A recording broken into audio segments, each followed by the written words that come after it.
Oi, gente, tudo bem? Sejam todos bem-vindos mais uma vez a este canal. O nosso Papo de Pretas é com a doutora Adriana Pérez. Bem-vinda, doutora.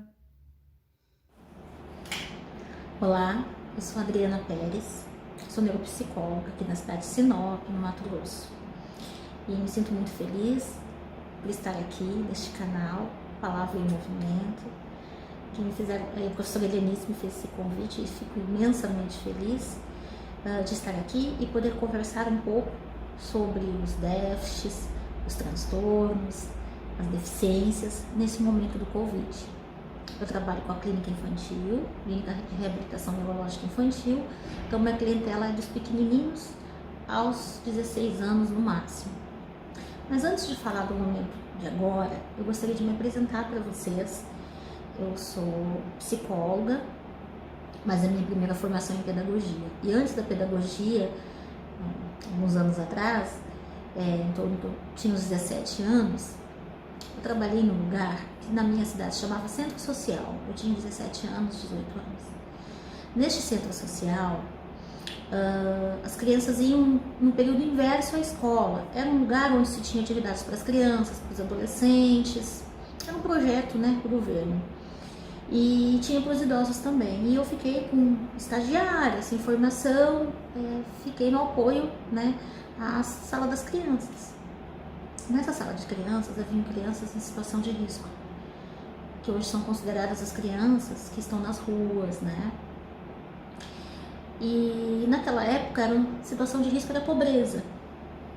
Muita pobreza, eram crianças que não iam para esse lugar para poder ter o que comer, para poderem tomar um banho, enfim. E ali eu descobri que tinha muita coisa para se fazer na vida, muita coisa. E uma delas era trabalhar com a infância. Naquele estágio, que durou um ano, eu estava no meu último ano do ensino médio, e eu optei pela pedagogia. Foi uma escolha real e verdadeira. E eu costumo dizer que, na verdade, eu fui escolhida pela pedagogia. Dentro do curso, eu me dediquei a estudar as questões da inclusão. Na época que eu fiz, há 20 anos atrás, o curso de pedagogia, nós estávamos na transição entre integração e inclusão. Quando eu formei, já se falava só em inclusão. E desde então, nunca mais eu trabalhei sem que houvesse uma criança especial na minha vida, uma criança com deficiência ou uma criança com transtorno. Trabalhei muitos anos nas escolas, depois mudei para o Mato Grosso, trabalhei em escolas municipais, particulares, públicas, estaduais, enfim, tudo isso. E também trabalhei na APAE, a grande escola da minha vida. Eu sempre penso assim que todas as pessoas que vão trabalhar com crianças, com educação, com escola, com educação infantil, com alfabetização, todos os professores que se formam em pedagogia deveriam ter um estágio, nem que fosse um estágio de observação dentro da APAE. E lá, já conhecendo um pouco da questão da inclusão e tudo mais, mas lá eu descobri como se trabalhavam com as crianças com deficiências. Foi a grande escola e o grande diferencial na minha vida, porque ali a gente encontra um significado em um tempo da vida diferente. Então, minha grande gratidão à APAE, foi a APAE aqui de Sinop que me acolheu, eu trabalhei lá e foram anos assim de muito aprendizado.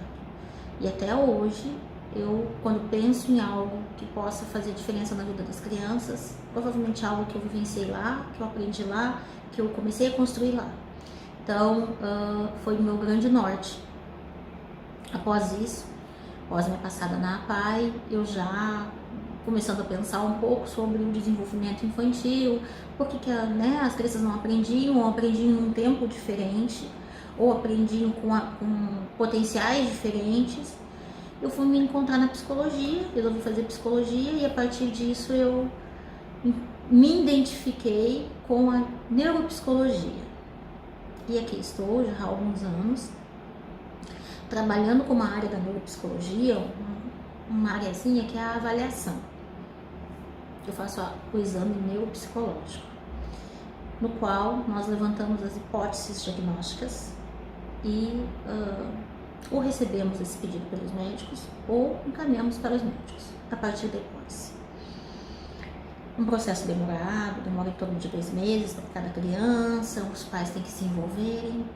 E nessa minha caminhada, e é isso que eu quero compartilhar com vocês, eu venho encontrando muitos pais, melhor dizendo, muitas mães. Geralmente, a primeira conversa é com a mãe está aqui, vem chorosa, vem desacreditada da família, vem repleta de medos. E como nós mulheres somos fortes, elas vêm para falar de algo que dói na alma, algo que é da preciosidade delas, que elas têm de mais precioso. Elas vêm aqui e elas abrem as dificuldades, elas abrem os medos, elas entendem que existe algo e que esse algo muitas vezes pode trazer prejuízo para o seu filho e que as pessoas talvez não entendam. Então é importante fazer uma avaliação, ter aí pleno desenvolvimento da criança e aí ter aí umas condutas em relação a isso, você ir ao médico, você fazer terapias, enfim, né? Então é o primeiro passo, como eu costumo dizer, você ou é encaminhado pelo médico ou vem encaminhado pela escola ou vice-versa, a criança chega aqui e eu encaminho para o médico. Então é uma caminhada meio que de 2 mãos nesse aspecto de quem encaminha o que, né? Mas o exame ele passa por isso. Então geralmente eu acolho o sofrimento das mães e dos pais. Eu vou junto com eles, eu mergulho junto com eles nesse sofrimento para entender a criança. E nós temos que mergulhar na intimidade da família, né? Nos tornarmos pessoas confiáveis para essa família, para que ela possa realmente falar o que está acontecendo, mostrar transparência, mostrar companheirismo e, acima de tudo, acolhimento. Eu sempre coloco para os pais que vêm aqui, as mães que chegam até mim, que eu entendo o que ela está vivenciando, não na mesma intensidade, mas eu entendo por ser também mãe, por ser também uma mulher que passou por algumas histórias, por ter tido uma história de vida, por ser mulher. Então, me coloco ao lado para que nós possamos traçar aí o que está acontecendo, investigar, né, o que está acontecendo na vida dessa criança. E nesse desenrolar, eu vou desvendando as histórias do casamento, as histórias de dores, as histórias familiares, as histórias não contadas para todo mundo, né? A psicologia permite essa entrada na vida das pessoas. E eu faço isso com muito cuidado, para que a pessoa não se sinta invadida, não se sinta violentada na sua intimidade. Quando inicia o processo terapêutico, é um processo que demora o processo avaliativo é um processo que demora em torno de 2 meses, aí nós vamos adquirindo, né, às vezes outros momentos de conversa para entender um pouco mais o que está acontecendo com a criança. Após isso, então, é dado o diagnóstico. Esse diagnóstico, ele vem carregado de alívio ou carregado com mais peso de medo, né? O diagnóstico sempre é um impacto na vida das pessoas, dos pais. É sempre um impacto, porque o pai, ele pode até estar pensando no seu filho, olha, meu filho realmente tem dificuldade, a doutora já falou que ele tem dificuldade, a professora já falou que ele tem dificuldade, eu acho que ele tem dificuldade mesmo, tem algo mais sério, ou eu tenho certeza que ele é autista, eu tenho certeza que ele é TDAH, mas receber essa informação de um profissional especializado, seja o terapeuta ou seja o médico, é um impacto muito grande, porque aí a possibilidade de não ser, ela desaparece. Existe algo e é afirmado e é testado. Então os pais passam por algumas fases. A primeira fase delas é a negação. A negação, não, a Adriana está errada, Não, não pode ser isso, mas eu vou continuar investigando, eu vou em outro médico, eu vou em outro terapeuta. Ou uma outra forma de negação que é muito dolorosa para a família: não falaremos nada sobre isso para ninguém.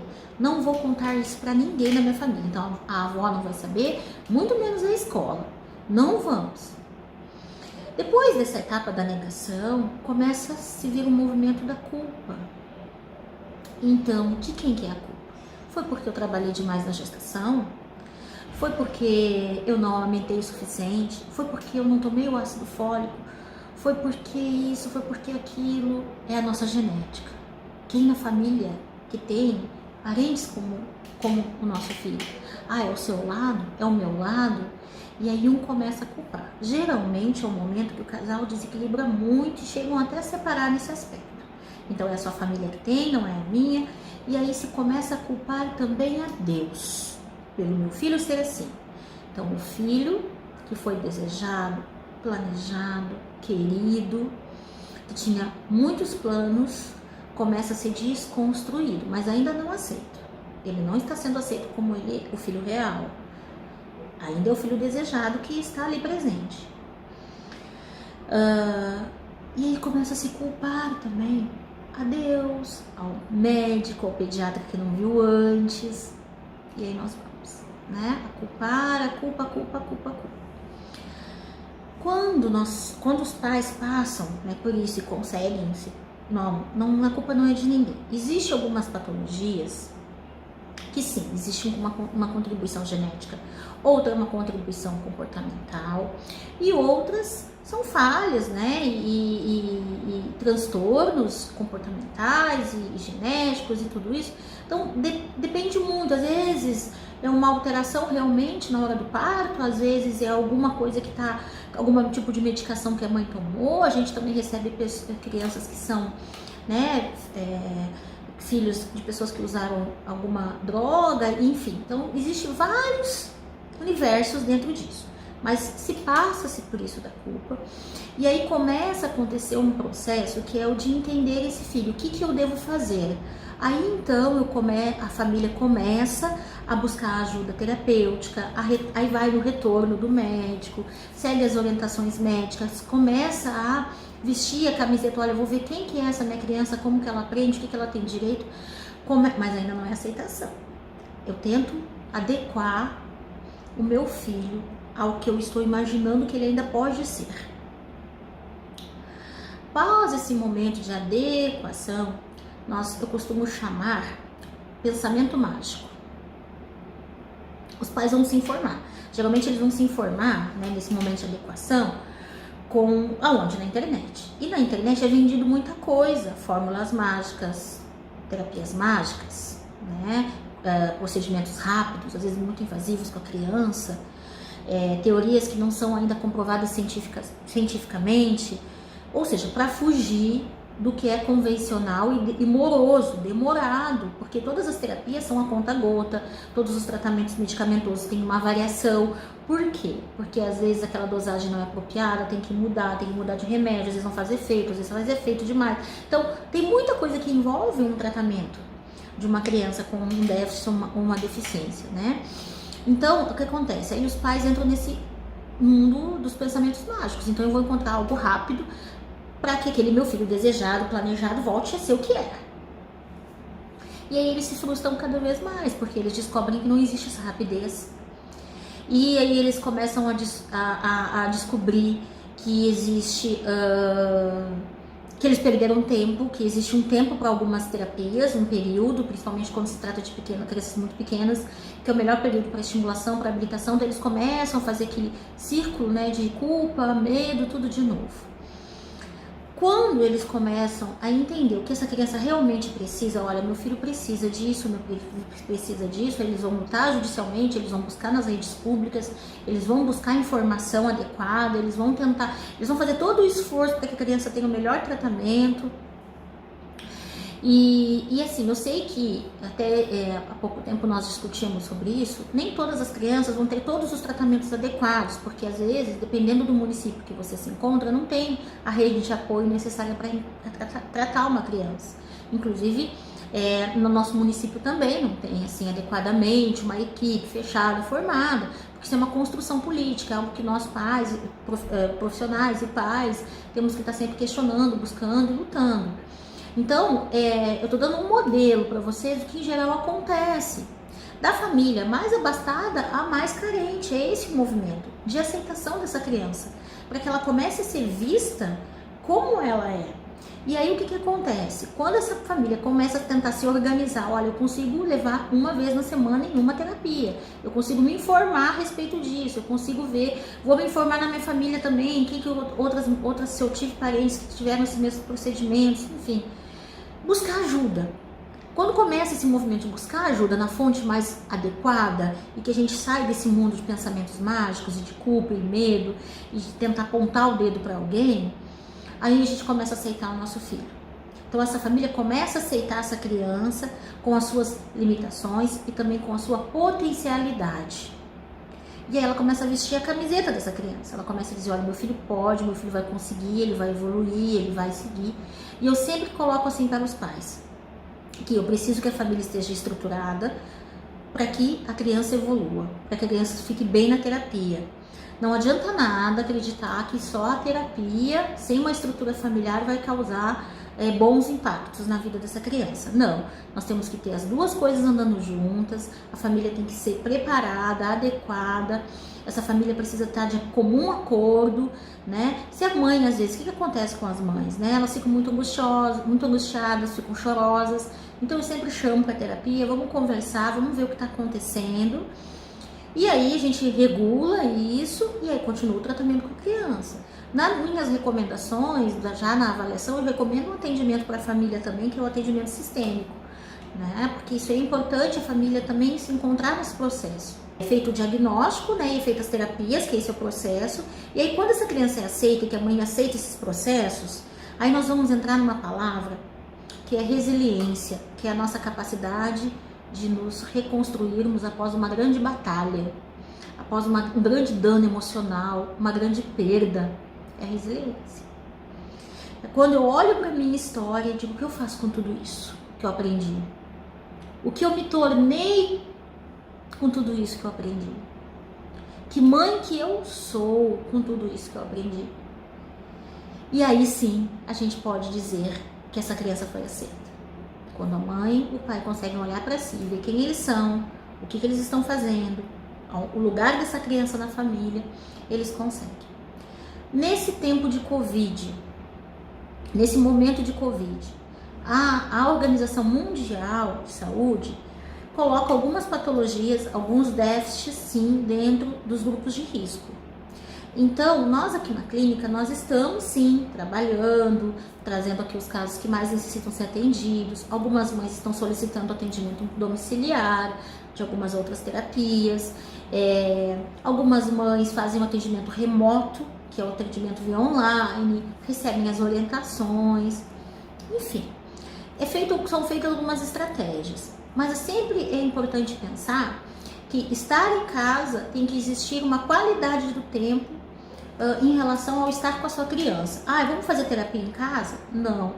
Casa, família é para brincar, é para ser família. Os pais não são terapeutas, eles podem ser auxiliares em algumas etapas do processo terapêutico. Eles podem serem treinados. De qualquer forma, mesmo os pais treinados ou não, o único nosso objetivo enquanto família é estar bem. Então, nesse momento de Covid, a orientação que eu passo e que nós aqui na clínica sempre colocamos é que a vida esteja em primeiro lugar. Se a criança está gripada, resfriadinha com alguma coisa, enjoadinha, com febrezinha, com vômito, qualquer coisa que possa sinalizar qualquer tipo de mal-estar, ela não deve ser tirada de casa. Deve procurar seu médico, procurar o seu pediatra, ir para o postinho, enfim, buscar ajuda. As recomendações são sempre essas. Aqui o ambiente é todo organizado para que as crianças recebam o atendimento com todos os cuidados. Nesse momento, algumas avaliações estão sendo feitas, que são avaliações emergenciais que chegaram até nós. E nós mantemos os atendimentos com as mães que optam por dar continuidade aos tratamentos dos casos que não podem serem remotos e nem serem no espaço domiciliar, são feitos aqui na clínica. Então nós lidamos o tempo todo também com o medo que essas famílias estão enfrentando em se deslocarem para cá ou se deslocarem para uma possível escola. Então assim, nós fazemos a recomendação que se a escola oferecer o atendimento online, as atividades adaptadas, enfim, mediante a necessidade da criança, permaneça-se em casa. Né? Por que a gente pensa que uma criança com uma deficiência é uma criança dentro do grupo de risco? Na verdade, nós todos estamos dentro do grupo de risco, vamos falar a verdade, né?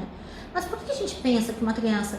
Vamos imaginar uma criança autista que apresenta também algumas alterações sensoriais. Geralmente uma patologia como essa vem associada a outras comorbidades, que são outros transtornos associados. A criança muitas vezes vai ao chão, muitas vezes leva muitas coisas à boca. Já tem uma saúde, muitas das crianças autistas fazem tratamentos com algum multivitamínicos, porque eles têm um sistema imunológico mais fragilizado. Então, nós temos todo esse cuidado para que a mãe fique em casa e que a mãe compreenda isso. Então, assim, a criança que apresenta uma patologia, ela geralmente é um pouco mais sensível em alguns aspectos. Isso não estou generalizando, porque cada patologia tem o seu perfil, tem o seu diagnóstico, tem as suas características. Eu só estou dizendo que as crianças que apresentam algum tipo de deficiência também estão dentro do grupo de risco pelas fragilidades que envolve uma criança estar num ambiente que não é seguro. Por exemplo, levar uma criança no mercado não é aconselhável, é um lugar de muita exposição, né? Não é aconselhável porque assim, nós temos que tomar os cuidados com o que essa criança vai levar na boca, se ela vai tirar a máscara, se ela não vai ficar. Bom, em geral, as orientações sempre são as mesmas. Quanto à família, e aí eu fiz toda essa história do caminho para a aceitação, porque é nesse momento que essa criança vai estar em casa que nós vamos ter a real dimensão dos prejuízos que ela apresenta. Porque tem um momento da família, tem um momento da escola, tem um momento da clínica, tem um momento da natação, tudo isso. Agora, essas crianças estão 24 horas dentro de casa.